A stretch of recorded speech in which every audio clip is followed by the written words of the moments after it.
अस्सलाम वालेकुम, ये है एक्सप्रेस स्पेशल और मैं हूं असदुल्ला खान और मैं हूं आयशा सुहेल। आज हम बात करेंगे मुख्तलिफ मसाइल में घिरे इस्लामी ममालिक की और खास तौर पर जायजा लेंगे ट्यूनिस और मिस्र में होने वाले पुरतशद्दुद मुजाहिरों का। मिस्र में कल 10 लाख अफराद हुकूमत के खिलाफ मार्च करने का इरादा रखते हैं। इस मार्च को रोकने के लिए पूरे मिस्र में कर्फ्यू लगा दिया गया है और काहिरा की सड़कों पर फिर पुलिस का राज है। गुर्बत, जहालत, नाइंसाफी, बेरोजगारी, महंगाई, लॉ एंड ऑर्डर और इस जैसे दूसरे मसाइल को देखें तो पाकिस्तान भी इन्हीं ममालिक की सफ में आ खड़ा होता है जो आजकल ऐसे मसाइल में घिरे हुए हैं। ऐसे में अमरीकी नायब सदर जो बाइडन का बयान बहुत अहमियत इख्तियार कर जाता है कि तशद्दुद की ये लहर पाकिस्तान को भी अपनी लपेट में ले सकती है। लेकिन इन सब मुल्कों और पाकिस्तान में बुनियादी फर्क ये है कि हमारे मुल्क में जमहूरियत है। तो सवाल ये है कि क्या इन ममालिक के अवाम अपने हकूक के लिए बाहर निकले हैं या फिर वो लंबे अरसे से इक़्तिदार पर काबिज शक्लों से बेजार हो चुके थे, और क्या इसकी तपिश पाकिस्तान भी पहुँच सकती है? इन्हीं सवालों के जवाब आज हम अपने इस प्रोग्राम में जानने की कोशिश करेंगे।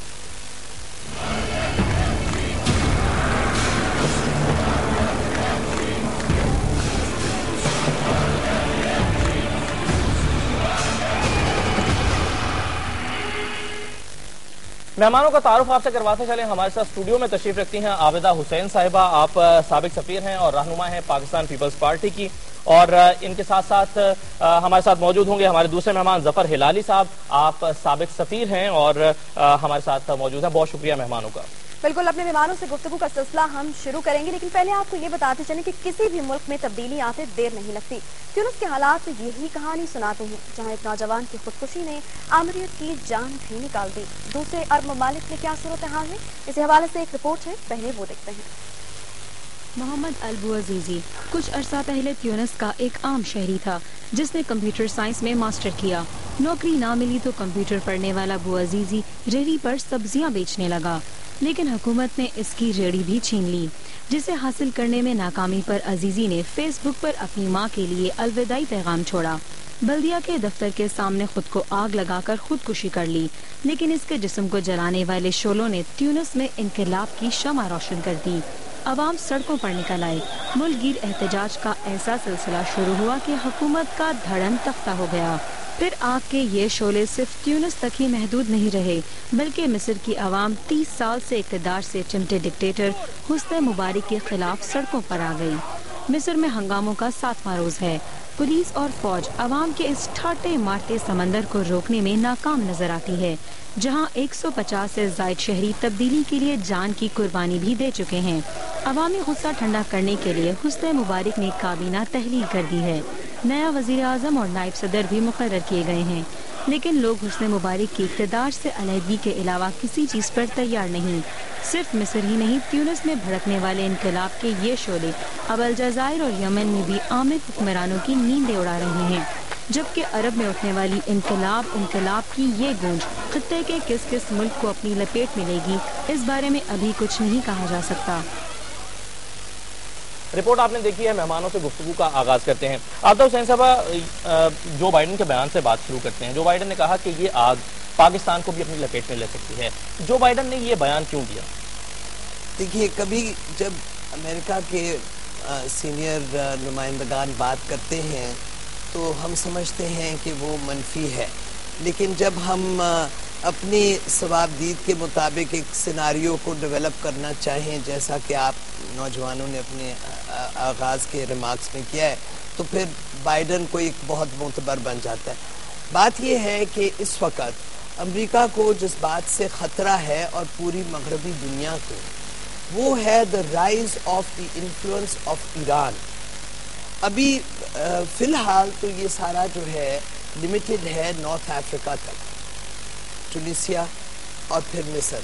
ट्यूनिसिया की तो नन्ही मुन्नी सी आबादी है हमारे पाकिस्तान के मुकाबले में, और वहाँ पे एक शख्स का खुदसोजी करना एक बहुत बड़ा वाक़या बना है। हम क्योंकि बहुत गुंजान आबाद हैं, इस किस्म के वाक़यात होते रहते हैं, लेकिन वो हमारी आबादी के समंदर में गुम हो जाते हैं।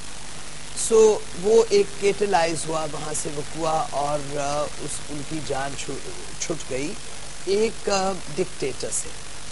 अब मिस्र में जो डिक्टेटर है हुस्नी मुबारक, वो जर्नैल मिस्र की फौज का था, اور وہ 30ویں سال میں ہے. اب اس وقت کیا ہو رہا ہے، یہ کل جو ڈیڈ لائن ہے اور جو پبلک کا شو آف اسٹرینتھ ہوگا، اس میں ایک بات جو طے ہو گئی ہے وہ یہ کہ مصر کی فوج پرو پیپل قوت کے طور پہ اپنے آپ کو پیش کیا ہے. ابھی حسنی مبارک اپنی پولیس اور جو ان کے مختلف گارڈز کے دستے ہوں گے ان کے ذریعے سے وہ قابو پانے کی کوشش کر رہے ہیں. میں سمجھتی ہوں کہ یہ آلریڈی فورگون کنکلوژن ہے، وہ آئندہ چند دنوں میں ہو سکتا ہے کچھ گھنٹوں میں مصر سے روپوش ہو جائے گا. اب جنرل سوہارٹو انڈونیزیا میں، وہ بھی کوئی تقریباً 30 سال رہے تھے، وہ کہیں نہیں تھے گئے، وہ انڈونیزیا میں رہے طویل اپنے اقتدار کے بعد بھی وہ انڈونیزیا میں رہے. آیا حسنی مبارک مصر میں رہ سکیں گے؟ یہ اس وقت بات جو ہے، جو مین کیپٹلز ہیں مسلم دنیا کے بھی اور مغربی دنیا کے بھی، وہاں پہ یہ گفتگو ہو رہی ہوگی. یقیناً اس میں روس اور چین کی رائے بھی شامل ہوگی. اب یہاں پہ کیا ہوگا، وہ کیئر ٹیکر ایک شخصیت ایسی ہے غیر متنازع مصری البرادعی، وہ ڈیفائن بھی ہو گئے ہیں کہ وہ ایک ہولڈنگ آپریشن کریں گے اور مصر ایک ووٹ کے ذریعے سے پھر ایک ریپبلک بنے گا اور اس کی ایک مقننہ ہوگی، جس میں جیسے پاکستان میں ہے کہ مذہبی اخوان المسلمین کے نمائندگان بھی یقیناً منتخب گائے بگائے ہوں گے، اور جو جمہوری قوتیں ہیں، جو ان کے نارمل قسم کے جمہوریت پسند لوگ ہیں، وہ بھی منتخب ہوں گے. تو ان کی یہ اینٹیسپیٹ کیا جا سکتا ہے کہ ان کی لیکن عابدہ صاحبہ کیا ایک فرد کو ہم ذمہ دار قرار دے سکتے ہیں پوری تبدیلی یا انقلاب کا؟ کہتے ہیں کہ وقت کرتا ہے پرورش برسوں، حادثہ ایک دم نہیں ہوتا. تو صرف اگر ہم ایک فرد کی خودکشی یا حالات ہیں پیچھے، دیکھیے ڈونٹ مکس اپ ایشوز. وہ خودکشی کی بات تو تھی ٹونسیا میں، جی اور وہاں پہ ننھی سی آبادی ہے، مختصر سی آبادی، لیکن وہ ایک کیٹلسٹ بن گیا کہ وہاں پہ جو نظام تھا، پہلے ایک بہت عرصہ ڈکٹیٹر رہا بورگیبا، پھر اسی کے طرز عمل پہ وہاں پہ ایک اوپریسو قسم کی حکومت بیٹھی رہی بہت عرصہ. تو انہوں نے اپنا اس وقوعے سے جو عوام ہے ٹونس کی، انہوں نے اپنا اوپریشن سے جان چھڑا لی اور ان کا صدر چلا گیا. اب بات پھیلی ہے قاہرہ تک. اب مصر تو بہت بڑی آبادی بھی ہے، کروڑوں میں ہے مصری، اور بہت اہم ریاست ہے. خاص طور پہ اس لیے اہم ہے کہ یہ وہ ریاست ہے جس نے کہ اسرائیل کو تسلیم کیا تھا. پہلے 2 جنگیں لڑے، ہارے، اور پھر انہوں نے اس کیمپ ڈیوڈ اکارڈ کر کے. اور بالکل اس ننھی سی آبادی میں مثال بہت بڑی قائم کی ہے. ہم چاہیں گے کہ شامل گفتگو کریں. ظفر ہلالی صاحب بھی ہمارے ساتھ موجود ہیں. ان کو ظفر ہلالی صاحب سب سے پہلے تو اسی بیان کے اوپر آپ کی رائے لینا چاہیں گے جو بائیڈن نے کہا ہے کہ یہ پاکستان تک یہ لہر آ سکتی ہے، اور یہ جو تیونس سے جو مثال شروع ہوئی ہے، مصر میں بھی اس کے خلاف آپ دیکھ رہے ہیں کہ مظاہرے جاری ہیں. کیا حالات ہیں، کس طریقے سے خطے پر اثر انداز ہونے والی ہے یہ وبا یا پھر یہ وائرس جو تیونس سے شروع ہوا؟ دیکھیے، پہلی تو میں یہ کہوں گا کہ بائیڈن صاحب جو ہیں ان کی باتوں پہ زیادہ نہیں جانا چاہیے. امریکہ خود سمجھتے ہیں کہ وہ ایک ان گائیڈڈ قسم کا میسائل ہے. وہ جب بات کرتا ہے تو اس کو پورا سمجھ نہیں آتا ہے کہ وہ کیا کہہ رہا ہے. وہ مشہور ہے امریکہ میں ان چیزوں کے لیے. دوسری بات یہ ہے کہ اگر آپ کمپیئر کریں پاکستان کو اور مصر اور ٹونس میں، ادھر 2 چیزوں کا بڑا فرق ہے. ادھر ایک ڈیموکریسی ہے، ادھر ایک جو سٹیم ہے اس کو وینٹ کرنے کے لیے آپ جلوس نکالیں، میٹنگ کریں، سیمینار کریں، کوئی آپ کو روکتا نہیں ہے. دوسری بات یہ ہے کہ واقعی ادھر کی عدالتیں فری ہیں، انڈیپینڈنٹ ہیں. جب آدمی جاتا ہے عدالت کے پاس اس کو انصاف کا امید ہوتا ہے، اور زیادہ تر وہ امید صحیح ہوتا ہے، اس کو ملتا ہے. وہ ادھر یہ بھی نہیں ہوتا تھا. تو جب آپ کو ہر قسم کے راستے روک دیتا ہے ایک ڈکٹیٹر، خود کرپٹ ہے، فیملی کرپٹ ہے، اور ان کی پولیس فورس جو ہے وہ صرف اور صرف تھگز کے ساتھ لوگوں کو مار کے ٹارچر کرتے ہیں، ظاہر ہے جب لوگوں کو موقع ملتا ہے اور ایک चिंगारी निकलता है उधर से, तो जाहिर है आग लगने का इम्कान बहुत ज्यादा होता है।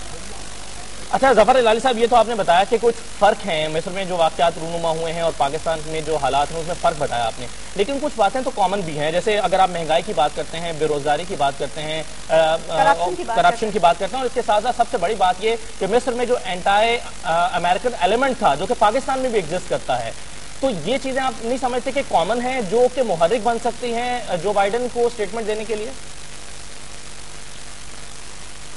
पहली चीज तो यह है कि जी बिल्कुल सही आपने कहा, करप्शन का मामला है, और करप्शन का और इस मुल्क में माफियाज का, अगर ये दो मामले को गवर्नमेंट ना एड्रेस करें तो बिल्कुल सही आप कह रहे हैं, ये भी इधर हो सकता है।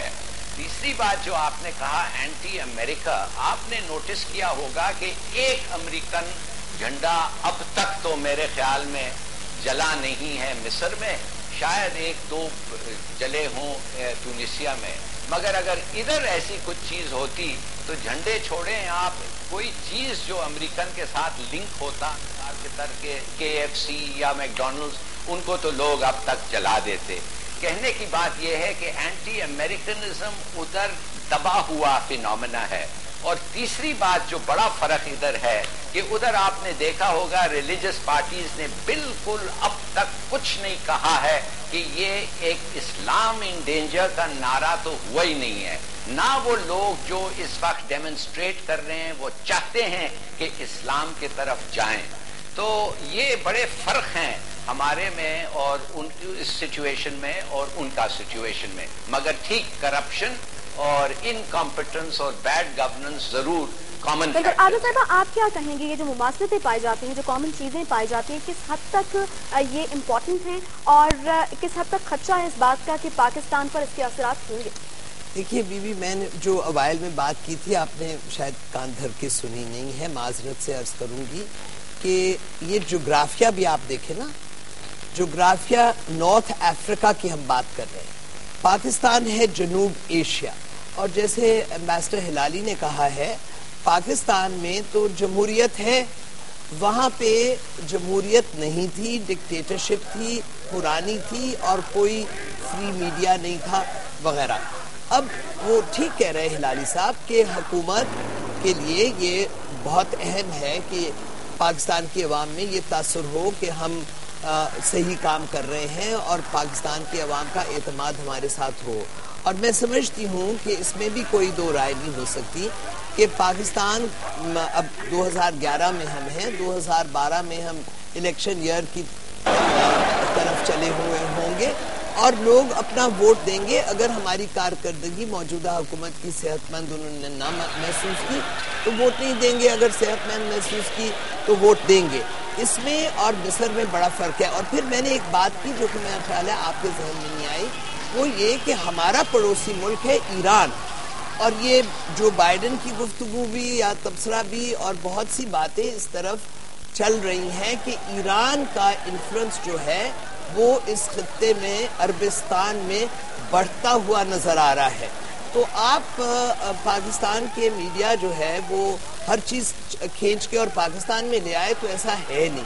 पाकिस्तान जनूब एशिया की रियासत है, जबकि अरबिस्तान और पाकिस्तान के दरमियान एक पूरा मुल्क है जिसको ईरान कहते हैं, और वो बायस खतरा है इजराइल के लिए। और इस सारी जो अरब स्ट्रीट इस वक्त क्या है कि अरब स्ट्रीट फूट पड़ी है, घरों से बाहर लोग निकल आए, इन सब के दिलों में इनके दामन में ये दुख रिश्ता रहा है कि फलस्तीन के लिए कुछ नहीं हो पाया। आप देखिए कि बिल क्लिंटन की 2 हुकूमतें, जॉर्ज डब्ल्यू बुश की 2 हुकूमतें और अब बराक ओबामा की हुकूमत, ये इजराइलियों को टस से मस नहीं कर सके। तो अमेरिका के लिए जो आने वाला अलमिया है वो ये है कि वो इजराइल से फिर दब जाते हैं और इस पूरे वसी खित्ते में अपना बहुत बड़ा नुकसान कर लेते हैं या नहीं। जी आबिद साहब, आपने बड़े इंपॉर्टेंट एक पॉलिटिकल इशू की तरफ एक तवज्जो दिलाई है, इस पर हम बात भी करेंगे और एक ब्रेक की जानिब अभी हमें बढ़ना है। और ब्रेक के बाद जब वापस आएंगे तो हम बात करेंगे कि क्या हुस्नी मुबारक इक़्तिदार बचाने में कामयाब हो जाएंगे, और इसके साथ साथ हम जायजा लेंगे कि मिस्र में जो इस वक्त पाकिस्तानी फंसे हुए हैं उनकी हालत ज़ात क्या है। एक ब्रेक के बाद वापस आते हैं।